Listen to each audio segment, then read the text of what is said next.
Hello, everyone. I'm going to go ahead and get started. I think I'm the last thing between you and lunch, so I will try to go a little quickly so you can be out of here by noon. So I'm going to talk about synchronous code and async IO, the conversion of a library from Python 2 and a synchronous code base to async IO. And there's even a little bit of Go, so I hope nobody's offended. So I'm going to cover IPFS, which is the interplanetary file system. Async, sort of what that is in Python with some async IO examples, converting synchronous library to async IO, and if I get to it, more effective use of emoji in presentations when all your previous experience has been in LaTeX. I just went nuts with emojis for a little while, so it's very exciting for me because it's been like plain text presentations for me for a very long time in academia. So I don't know if anybody shares that excitement, but time for a quick poll. How many people use Dropbox? Wow, lots, great. How many people own cryptocurrency? All right, anybody actually own cryptocurrency but doesn't want to say? Raise your hand. No? Okay, I mean, you don't have to say, I guess. How many people have downloaded stuff on BitTorrent? Okay, good, some honesty. How many people have purchased drugs on Silk Road? I saw, okay, couple hands. What about drugs on Open Bazaar? Nobody? Okay.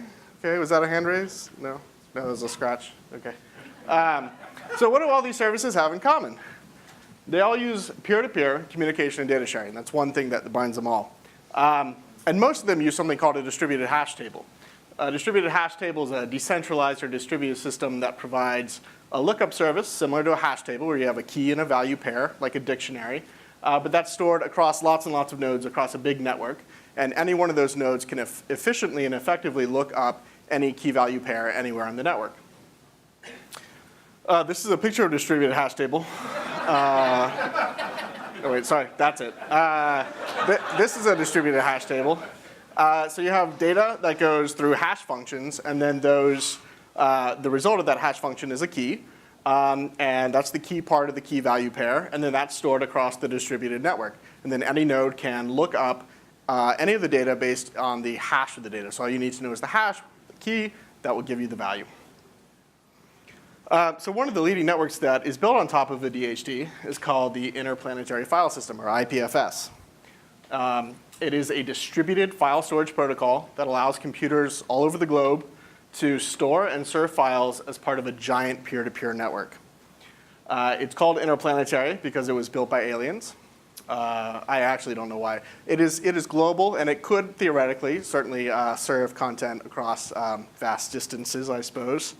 In a simplified fashion, the files are broken into chunks, and they're hashed. Those files are addressed by a top-level hash, something called a Merkle tree or a Merkle DAG. And then those hashes are stored in the DHT with a list of all the nodes that have that data. To find a file, you simply ask for the top of that tree, that Merkle tree. I'll show you an example in a second. And that will give you the addresses of all the parts of the file.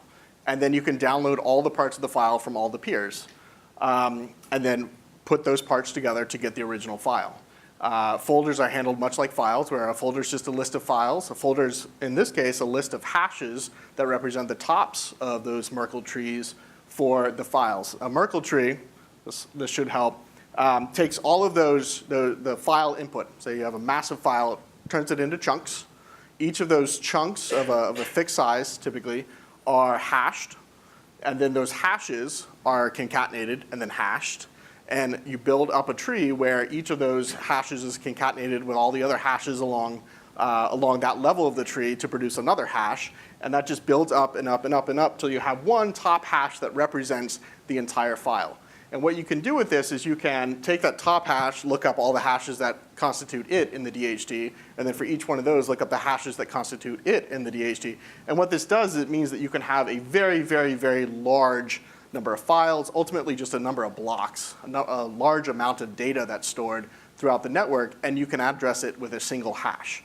And that single hash will then lead you down all the paths to find all the parts either of, say, one massive file or a representation of a directory that might have, thousands of directories that might have thousands of files, and all of that can be represented as a single hash Does everybody know what a hash function is and what a hash is? I guess I should have started. Does anybody not know? There we go. Does anybody not know what a hash is? Okay, great. So with this Merkle tree, you can take those files, break them into chunks, distribute them across those hashes on the DHT so that you can say, hey, I have this file. These are the hashes for that file. I have it. Anybody who needs it can get it from me. And then other peers, when they download that file, when they ask for it, they store a local copy, which means that you end up with redundancy of lots and lots of computers storing all the different parts of that file. So this is basically BitTorrent as a file system, or BAF. I'm going to try to popularize that. I don't know if I will be able to, but this is BAF. So BitTorrent basically works this way, where it takes a big file, lots of people, when they download parts of the file, offer those parts to all their other peers. So when you want to download a massive file, you're able to get all the different parts from people who might be closer to you than, say, a single server that's trying to handle serving a file to all of the people who want it. So you can have lots of peers that are looking up parts of that file which might be on a local area network, like in the case of Dropbox, where you have the LAN-based syncing, where you can sync parts of a file if somebody else on your local area network also has it. IPFS works the same way, where on that local area network, or of course across the internet, or in between planets, you could be requesting parts of a file that many people have. Some of them are going to be closer to you and are going to be given preference when you're downloading those parts. Why would you do this? Well, it allows you to distribute high volumes of data with high efficiency. There's no duplication of any file. Each file has a unique hash. This is for static content. So that means that any given file will always have the same Merkle root, and then all of the constituent parts are going to be addressed by a single hash to identify that particular chunk. That means that there's no duplication. You never have to store the same block multiple times. When you download a file and you're caching locally all those chunks are stored locally in a directory structure where you cache those to then be able to serve them to other people, but you'll never store a single block more than once. So locally, when you're downloading, say, files that may have lots and lots of parts, Git works this way with the Git blocks. So when you download a repo, when you clone a repo, you're not downloading the same chunk of code, even if it exists in multiple files or the same files across multiple versions. You're only downloading that one time, and that's addressed also by a hash in the same way as on IPFS. P2P can be much faster than client to server. Obviously, the perfect example is BAF. So BitTorrent, when you're downloading a file, that can be much, much faster because you're able to make lots of connections to all your peers as opposed to only one connection to a server and everybody having to connect to the same server to download. IPFS makes it simple to set up resilient networks for mirroring of data with persistent availability, with or without access to the internet. So again, this will work fine on your local area network or in the broader context of, say, the internet and the World Wide Web. IPFS could replace or at least augment HTTP with a faster, safer, more resilient method for file transfer. So you can actually host websites on IPFS on the network. And this is something that I recently found very useful. I wanted to be able to know whether or not my AC unit was running in my apartment and whether or not my dog was okay. And so I set up IPFS on a Raspberry Pi to just using a Sense hat to get like the current temperature and the humidity and pressure, and then publish that on IPFS. And this is behind a NAT on an IP address from Time Warner. Great, thanks Time Warner, terrible service. That always changes all the time. But what I can do is I can host a single endpoint that has the information for my temperature, my humidity, and all of that, and be able to access it through a gateway that IPFS, the IPFS organization hosts, or any other. I can run a local node and then access it that way. There's lots of ways I can get to it, but it's something that's available from that Raspberry Pi running in my apartment, and I can tell whether or not my dog is dead. So that's, of course, very useful. Also, I will design your website for you. See me after the talk if you're interested.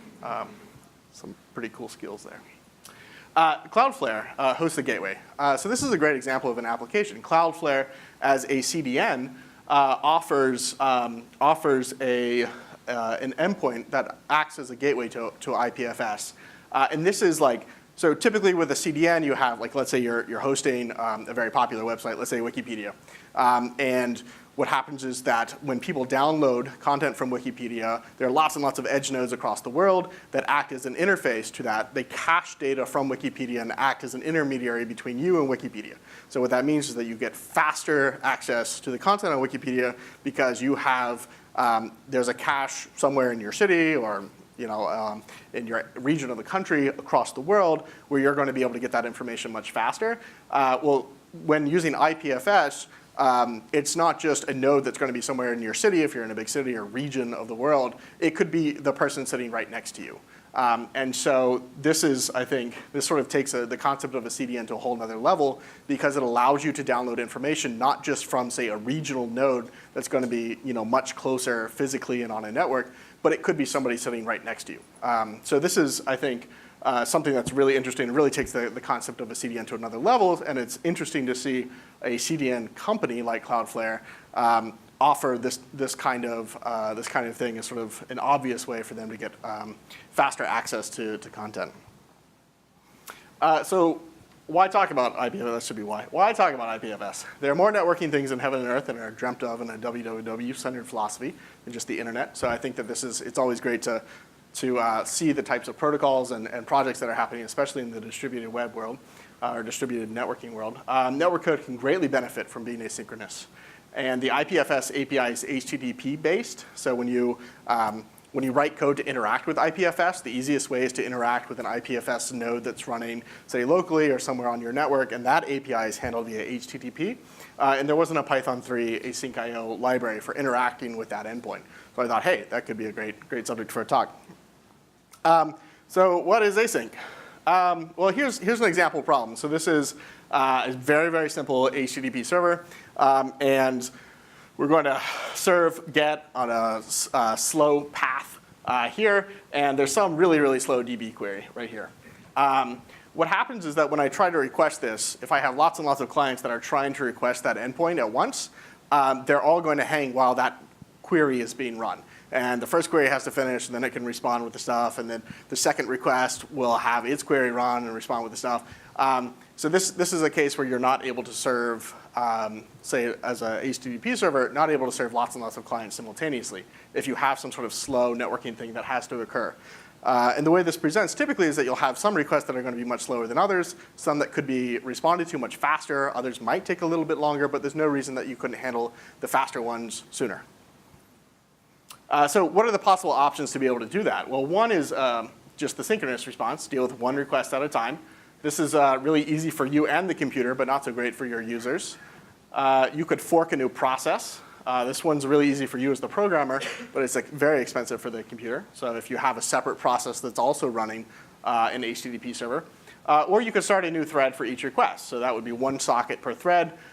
This is really hard for you, the programmer, mainly because of the global interpreter lock. So this is something that's, in CPython at least, something that inhibits your ability to run multiple threads at once and read and write variables that might exist in multiple threads at once. And this is a huge pain and certainly prone to error.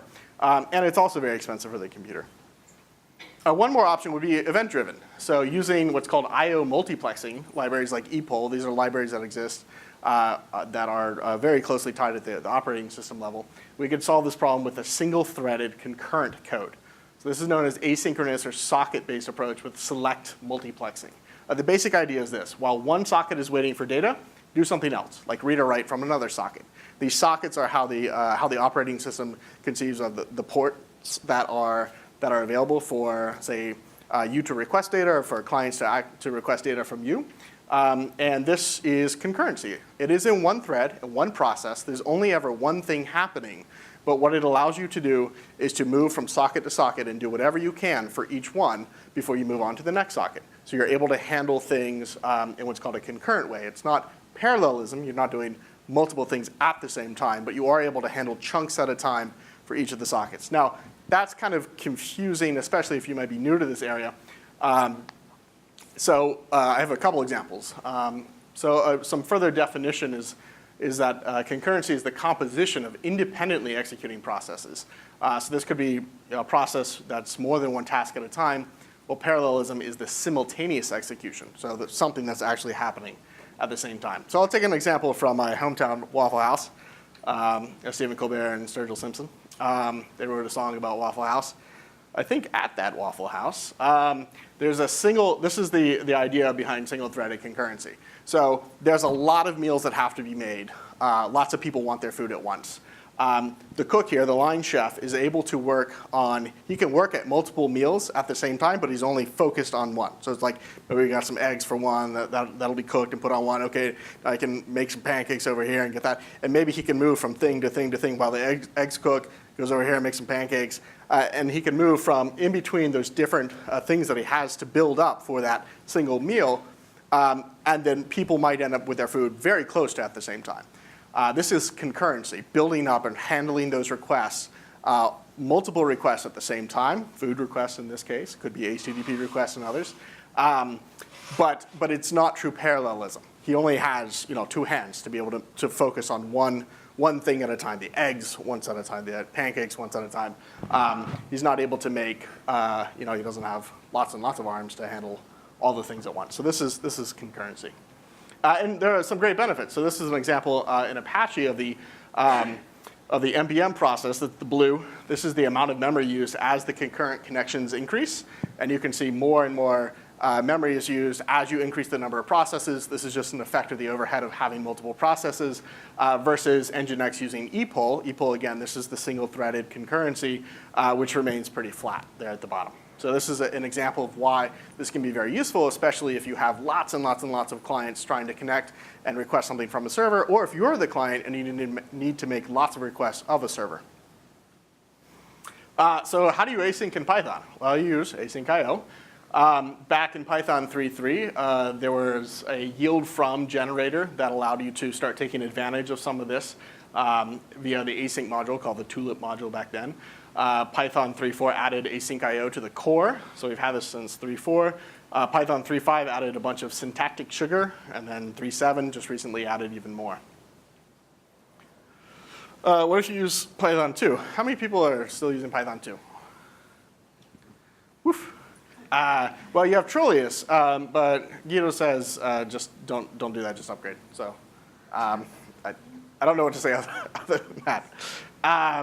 So in the async IO innards, you've got a pluggable event loop. You've got transport and protocol abstractions, support for lots of different, for TCP, UDP, SSL, sub-process pipes, delayed calls, and then an interface for passing work off to a thread pool. So if you absolutely have to have something that is synchronous that would be blocking, then you can allocate that work to a thread pool that will handle that in what looks like an asynchronous way. So how the code runs. So what happens is the event loop, and again, this is a pluggable event loop structure where you can have epoll is one example of a type of event loop, but there are others that exist depending on your architecture and your operating system. But the event loop will run in a single thread and execute all the callbacks and what are called tasks in this thread. While a task is running in the event loop, no other task can run in the same thread. Again, this is only one thing in one thread and one process at a time. But when a task executes an await expression, the running task gets suspended and the event loop executes the next task. So this is the sort of handoff between, all right, I've done everything I can, I will yield control back to whatever else can be done, and the event loop handles that, deciding like, okay, do everything you can, gets control back, it can work on the next thing, and work on the next thing. This is done via what are called coroutines. And a coroutine is a component that can generalize subroutines for what's called non-preemptive multitasking. So you can have multiple entry points for suspending and resuming execution at certain locations. This sounds complicated, but we've been able to do a form of this for a really long time. And there's a great example in Python since back to the early days of Python 2. In the olden days, if you wanted to get a range of numbers from, I'll say 0 up to some other number, this is an example of a function that would build up those values in a list and then return the list. So if you want to go from 0 to 10, this just builds up a list of 0 to 10 in increments of 1 and then returns the values. In the modern times, we probably wouldn't do it this way. We'd use what's called a generator. So you have the ability to yield from the generator. And this is used as an iterator. So you can say like for I in range up to 10 or whatever. And then as you're basically pulling values off of this, that pulling the values off in that iterator is just using this generator, which is yielding control. And that's what we talk about with coroutines, is there's a yielding enough control inside of your functions or methods where you're executing code and you say like, oh, I've done everything I can. I'm ready to yield control back to the event loop so that the next thing can run. It's the same thing as yielding in a generator. So this is like the simplest example of that. And in fact was how the async code was initially handled in Python 3.3 was through the use of generators, where you would yield control back to the event loop to then run the next chunk of code. So this is just a way of saying, I've done all I can, let somebody else run. So in async IO, an example of how this works, this is a very simple example. We have two functions, and both of these functions are coroutines. They're coroutine functions. And what we're going to do is we're going to tell async IO, the event loop, go ahead and run this function. We're going to print the sum of 1 and 2. And the coroutine function print sum has an async before the def. So it's saying, hey, this is a thing that can be, this is a coroutine function. And inside of it, we're pretending that compute is something that takes a long time. And the definition of compute is just, let's assume that this will take a long time. And in fact, let's just sleep as a way of saying, like this will take 1 second. And this is where you would do something on the network, like run a query against a database server, or make a call to an HTTP server, or something like that. It's something that would take some time on a socket. And so let's assume that compute just takes a little while to run. When you await that, you're basically saying, hey, this is the point where if you have anything else to do event loop, go ahead and do it. I'm going to wait on this thing. Don't run the next line until I've gotten the result that I want. And so what will happen is while compute is running, so in this case sleeping, other tasks could be run on open sockets. Does that make sense? Are there any questions about this example? Okay. And so what this looks like in a sequence diagram, and this is just taken directly from the async IO docs, is that you have those two coroutines. So the first one where we are requesting the compute. The event loop creates a task. We're going to print the sum. The computer's running. While we're sleeping, other stuff could be happening. So this, you might not be able to read it from the back, but this says 1 second later. In between that first async call and the second one, other stuff could be happening. Other stuff could be running. And then when we get the result, what happens is it dives back in, return 1 plus 2. It raises basically the equivalent of a stop iteration. Again, this is much like a generator where it's saying, hey, I have my thing, and is able to return the result. So let's talk about conversion of synchronous to async. How many people are considering or planning on moving synchronous code to async IO? Great. You're the folks who this talk is relevant for. So why convert synchronous code to async IO? Well, if you have lots of IO and you want to go fast. Most people do want to go fast. If what you want to do takes a very long time and you're using any sort of socket connections, so this could be any sort of database interactions, any sort of network calls, everything from DNS to HTTP. This is true both for the client and server code. So whether you're the one making the request or you're the one responding to requests, it's the same. And another example would be distributed task queues, or a case where you want to be able to handle thread pools as an example. That is a thing that you could do here as well. There are some reasons why you might not want to do it. So all those people raise their hand for Python 2. The conversion burden is potentially substantial. Twisted could be used in those cases. And in fact, much of async IO, I think a lot of the terminology and concepts came from Twisted. Or if you're not doing a lot of IO, or scaling isn't ever going to be a big goal. This includes the I do a lot of math calculations or something. That's not a case where async IO is going to help you at all. Again, this is mainly for cases where you have a lot of network interaction, so databases and DNS and HTTP, those are all examples. Or if your IO is all file system based, so if you're doing a lot of reading and writing to the file system, that's not a case where async IO is going to help you at all.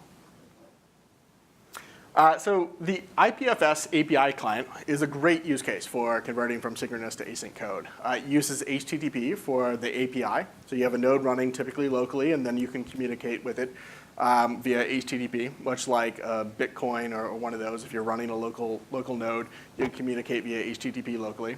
There's a Synchronous library already, and the API is really straightforward. It's mostly just gets with JSON responses. So I was like, hey, this is a great example of a use case for async code. The command line API client basically just uses that same API. So all the commands you can run on the command line are the same ones that you would use in a client library. Start a local daemon, print a file. So this is catting this is like a very long hash that would be in the ellipses.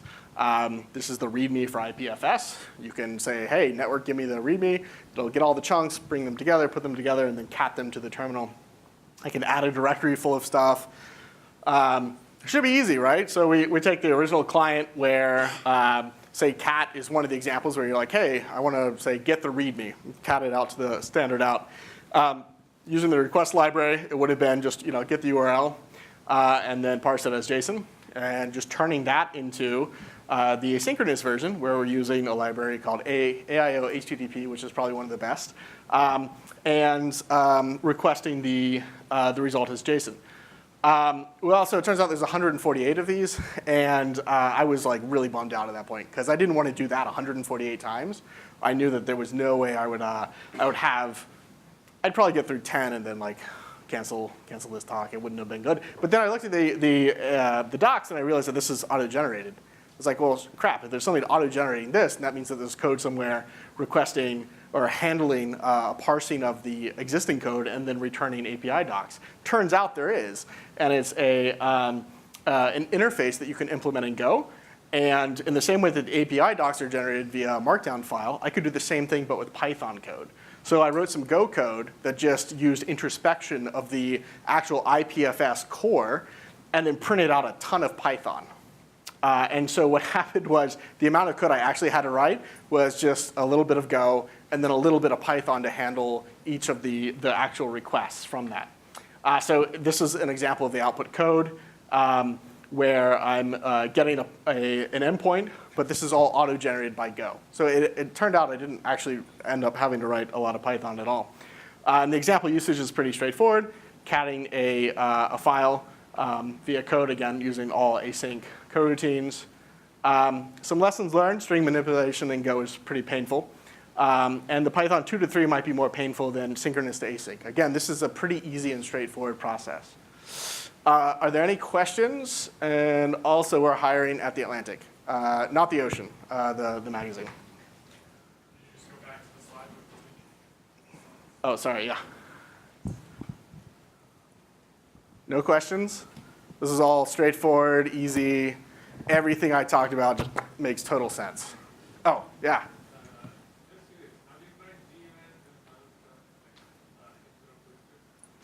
So G-event is one way that you could do a lot of, I think that you are probably prone to a little bit more developer pain if you use G-event as opposed to async. Underneath the hood, you can use the same type of event loop, but I think the syntax here is going to be a lot cleaner than anything that exists. The last time I looked at G-event, there was like callbacks, and it was pretty messy. Using async await, your syntax is going to be a lot more clean. You're going to hopefully run into a lot fewer bugs. And I'd highly recommend a switch. Yeah.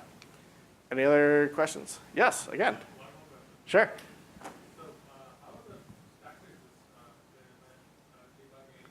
Yeah.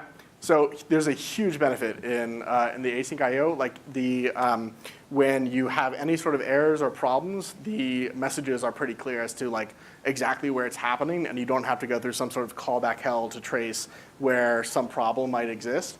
And so I'd say that there's definitely and that's probably true over G-event as well, that the error messages are going to be a lot more useful in terms of debugging. Yep. You mentioned this is really beneficial when you do something with sockets, but not math computation. Mm-hmm. What is the reasoning? So on the socket side, what happens is on a low level, you establish a connection, and you're like, hey, server, I need some stuff. And the server might have to do something that takes a little while. And while you're waiting for a response, you could do something else. And so if you have like 10 requests you need to make, you can just make all 10 at once. And you're hanging out waiting for responses, you could be doing other stuff, like getting maybe the first request response back or doing something else. If it's math, then you have a thing you need to do, and that will take a very long time. Any other questions? Yeah. How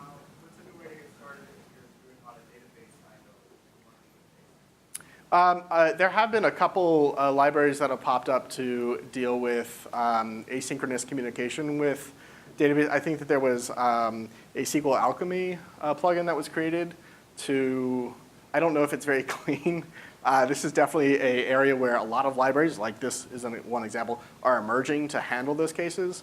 But I'm pretty sure that there are people doing this with SQL Alchemy. Yep. Anybody else? Yep. You mentioned you could set up a thread pool for this, Mhm. and maybe I'm just confused about how it would work. Would those threads be subject to the global interpreter law? Well, so it would basically, you're going to end up with the same constraints as running a thread pool in general. The idea is just that you can basically pass off control, like you're able to handle other asynchronous tasks while the threads are doing whatever they have to, but you're still absolutely constrained by the global interpreter lock. There's nothing to get around that, and this is not a way that you would. Yep. Any other questions? Yep. If I have to do a lot of basic stuff and one instance of it, Mm-hmm. I just like put the schedule that and the meeting and one Um, or is it not like